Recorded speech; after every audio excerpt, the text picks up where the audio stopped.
As I suggested before, one view we might take about the status of morality is that it is just as objective as the status of science. This view is sometimes called objectivism.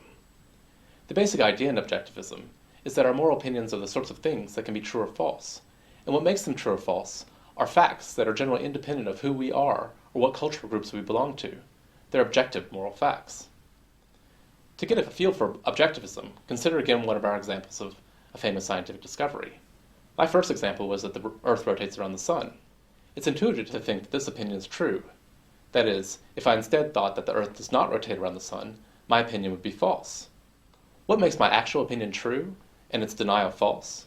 Again, the natural view about science is that there is some fact of the matter about the relative trajectory of the Earth and the Sun, and this scientific fact makes it true that the Earth rotates around the Sun. And, importantly, that scientific fact seems to be independent of who I am or what cultural group I belong to. Of course, it's a fact about me that I know this scientific fact, and it's a fact about my culture that it's a widely accepted part of our cosmological theory.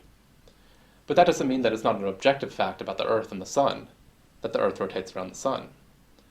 If I were someone else, or belonged to another culture, I might not believe that the Earth rotates around the Sun, but the Earth would still rotate around the Sun, regardless of what I believe.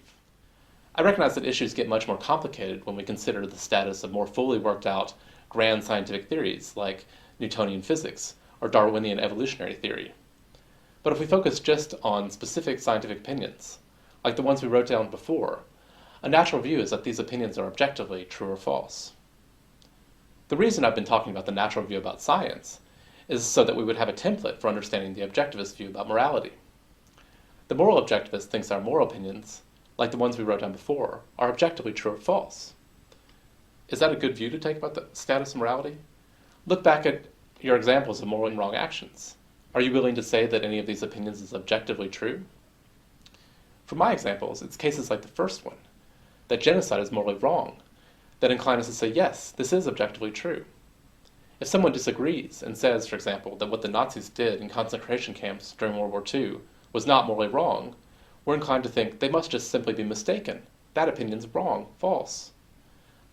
Perhaps there's some psychological or sociological explanation of how they came to have this crazy opinion, but I don't think there can be reasonable debate about the issue of whether genocide is morally wrong.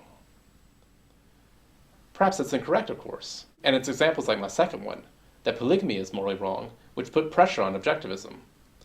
Many apparently reasonable people disagree, for example, about the morality of one man having multiple wives, or vice versa. Some say that it's okay in certain contexts.